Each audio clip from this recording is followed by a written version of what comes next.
RFK Jr. wants to make America healthy again. Now, normally on this channel, we don't really get into politics much, but I think that what I just saw extends far beyond politics. This is just about basic health and the well being of, like, us, the everyday people. Uh, and I wanted to share this with you because this is the first time I've seen somebody like with major influence really talking about the the chronic disease crisis that we have here in America with all these diseases that 50 to 100 years ago barely even existed, um, and just how much poison we're consuming on a daily basis in our food and our water, and this whole system that we're in is just kind of designed to make us unhealthy. And RFK Jr. is the first person that I've really heard speaking about this, and actually talking about how important it is and how this is probably the biggest issue in America right now. And it's one of the main reasons why I went out to Thailand, and I've been adamantly, you know, trying to find a way where it would make sense to leave the U.S. because I just believe that the food here, the water here, the healthcare here is all designed to keep us very sick. And RFK just delivered an amazing speech, probably the best political speech I've heard in my lifetime, going over a variety of things. But I really just wanted to share the parts where he's talking about, where we're at in America in terms of this crisis of chronic disease. So I'm just gonna open this clip for you guys and play it for you. And these are let the you most listen. precious assets that we have in this country. How can we let this happen to them? About 18% of American teens now have fatty liver disease. That's like 1 out of every 5. That disease, when I was a kid, only affected late-stage alcoholics who were elderly. Cancer rates are skyrocketing in the young and the old. Young adult cancers are up 79%. 1 in 4 American women is on antidepressant medication. 40% of teens have a mental health diagnosis. And 15% of high schoolers are on Adderall, and 500,000 children on SSRIs. So what's causing this suffering? I'll name 2 culprits. The first and the worst is ultra-processed food. About 70% of American children's diet is ultra-processed. That means industrial manufactured in a factory. These foods consist primarily of processed sugar, ultra-processed grains, and seed oils.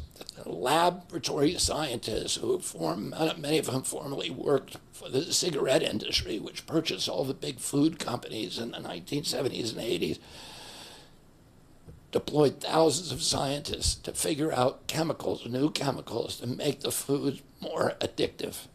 And these ingredients didn't exist 100 years ago. Humans aren't biologically adapted to eat them. Hundreds of these chemicals are now banned in Europe, but ubiquitous in American processed foods. The second culprit is toxic chemicals in our food, our medicine, and our environment. Pesticides, food additives, pharmaceutical drugs, and toxic waste permeate every cell of our bodies. The assault on our children's cells and hormones is unrelenting. To name just one problem, many of these chemicals increase estrogen. Because young children are ingesting so many of these hormone disruptors, America's puberty rate is now occurring at age 10 to 13, which is 6 years earlier than girls were reaching puberty in 1900. Our country has the earliest puberty rates of any continent on the earth. And no, this isn't because of better nutrition. This is not normal. Breast cancer is also estrogen driven, and it now strikes 1 in 8 women. We are mass poisoning all of our children and our adults.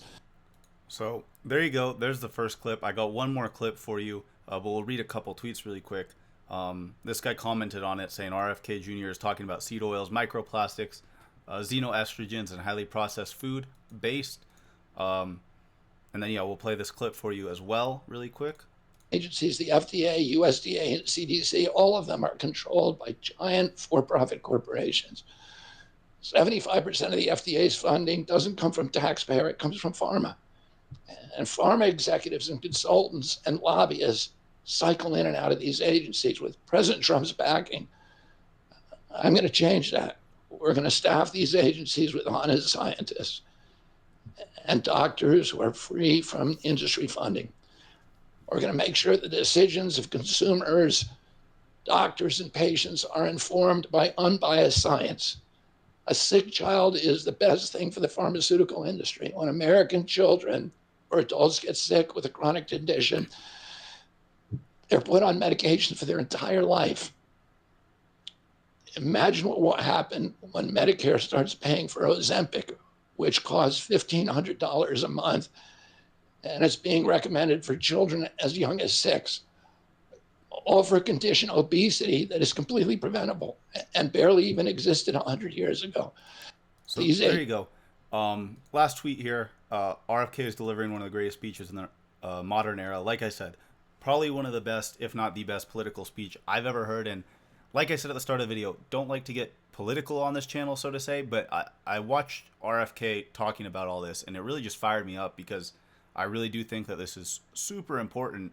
And it sucks living in a place where it feels like every time I go out to eat, or you go get 99% of the things that you go get from the store are filled with stuff that is just poisoning us.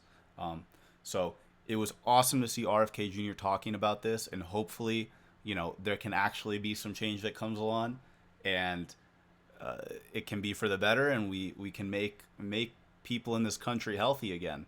So I just thought I would share it with you because I thought it was important. Like I said, it fired me up. Hope you enjoyed. If you did, let me know your thoughts in the comments. Back to the crypto stuff in no time. We got a nice little pump today, so that was good to see. Subscribe to the channel, and I'll catch you guys in the next one. Peace.